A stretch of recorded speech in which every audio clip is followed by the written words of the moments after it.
ನನ್ನ ಹೆಸರು ಲಿಂಗರಾಜ್ ಹಳ್ಳಿ ಅಂತೇಳಿ. ನಾನು ಕೊಪ್ಪಳ ಡಿಸ್ಟಿಕ್ಕು ಕೊಪ್ಪಳ ತಾಲೂಕಿಂದ ಒಂದು ಹಳ್ಳಿಯಿಂದ ಬಂದಿದ್ದೀನಿ. ನನಗೆ ಇವಾಗ ಒಂದು 6 ತಿಂಗಳಿಂದ ಶುಗರ್ ಸ್ಟಾರ್ಟ್ ಆಗಿತ್ತು. ಇನ್ಸ್ಟಾಗ್ರಾಮಲ್ಲಿ ಗುಡಿಚಿ ಆಯುರ್ವೇದ ಅಂತ ಆಯುರ್ವೇದಿಕ್ಕಾಗಿ ಇವಾಗ ಇಂಗ್ಲೀಷ್ ಮೆಡಿಸಿನಿಗೆ ಹೋಗಬಾರ್ದು ಅಂತೇಳಿ ಆಯುರ್ವೇದಿಕ್ಕಾಗಿ ಹೋಗ್ಬೇಕಂತೇಳಿ ನಾನು ಗುಡಿಚಿ ಆಯುರ್ವೇದನ ಸೆಲೆಕ್ಟ್ ಮಾಡ್ಕೊಂಡೆ. ಒಂದು ಸರಿ ನೋಡಿ ಬಂದ್ಬಿಡೋಣ ಇದು ಹೆಂಗೈತಿ ಏನೈತೆ ಅಂತ ಅಂದ್ಕೊಂಡು ಬೆಂಗಳೂರಿಗೆ ಬಂದೆ. ಬೆಂಗಳೂರಲ್ಲಿ ಬಾನಸವಾಡಿಯಲ್ಲಿ ಗುಡಿಚಿ ಆಯುರ್ವೇದ ಅಂತೇಳಿ ಒಂದು ಆಸ್ಪತ್ರೆ. ಇಲ್ಲಿ ಬಂದದ್ನಾಗ ಡಾಕ್ಟರ್ ದೀಕ್ಷಾ ಮೇಡಮ್ ಅವರು ನಮ್ಗೆ ಒಳ್ಳೆ ಸಜೆಷನ್ ಕೊಟ್ಟರು.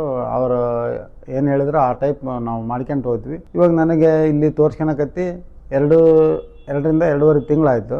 ಇವು ಫಸ್ಟ್ ಟೈಮ್ ನಾನು ಇಲ್ಲಿ ಬರೋದಕ್ಕಿಂತ ಮುಂಚೆ HbA1c 12.1 ಇತ್ತು. ಶುಗರ್ ಬಂದಾಗ ನನಗೆ ಕಾಲು ಉರಿ ಬಂತು. ಕಾಲು ಉರಿ ಆದಮೇಲೆ ಬೆರಳೆಲ್ಲ ಉರಿಯಾಕತ್ತಿದ್ವು, ಬೆರಳು ತಿಂಡಿ ಇಡೋದು ಹಂಗಾಗತ್ತಿತ್ತು. ಕಣ್ಣು ಮಂಜು ಆಗ್ತಿತ್ತು, ಮೋಷನ್ ಪ್ರಾಬ್ಲಮ್ ಆಗ್ತಿತ್ತು, ರೀಸಸ್ ಜಾಸ್ತಿ ಹೋಗ್ತಿದ್ದೆ, ತಲೆ ಸುತ್ತ ಬರೋದು, ತಲೆ ಸುತ್ತ ಬಂದು ಬಿದ್ದುಬಿಟ್ಟಿದ್ದೀನಿ ಒಂದೊಂದು ಸಾರಿ. ಈಗ ನಾನು 2.5 ತಿಂಗಳು ಇಲ್ಲಿ ನಾನು ತೋರಿಸ್ಕೊಂಡು ಇಲ್ಲಿ ಮೆಡಿಸಿನ್ ತೊಗೊಂಡಾಗ ಇವಾಗ ನನಗೆ 7.7ಕ್ಕೆ ಬಂದು ನಿಂತಿದೆ. ವಿತ್ ಪ್ರೂಫ್ ನಾನು ಬೇಕಾದ್ರೆ ನಿಮಗೆ ತೋರಿಸ್ತೀನಿ.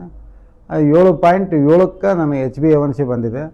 ಏನು ಇನ್ನೊಂದು ಸ್ವಲ್ಪ ದಿವಸ ನಾನು ಈ ಟ್ರೀಟ್ಮೆಂಟ್ ತೊಗೊಂಬಿಟ್ರೆ ಇಲ್ಲಿ ನಾನು ಆರಾಮಾಗಿ ರಿವರ್ಸಿಬಲ್ ಆಗಿಬಿಡ್ತೀನಿ ಅನ್ನೋ ನಂಬಿಕೆ ನನಗಿದೆ.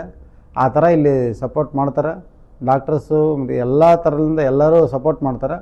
ಇವರೆಲ್ಲರಿಗೆ ನಾನು ಥ್ಯಾಂಕ್ಸ್ ಹೇಳೋಕ್ಕೆ ಇಷ್ಟಪಡ್ತೀನಿ.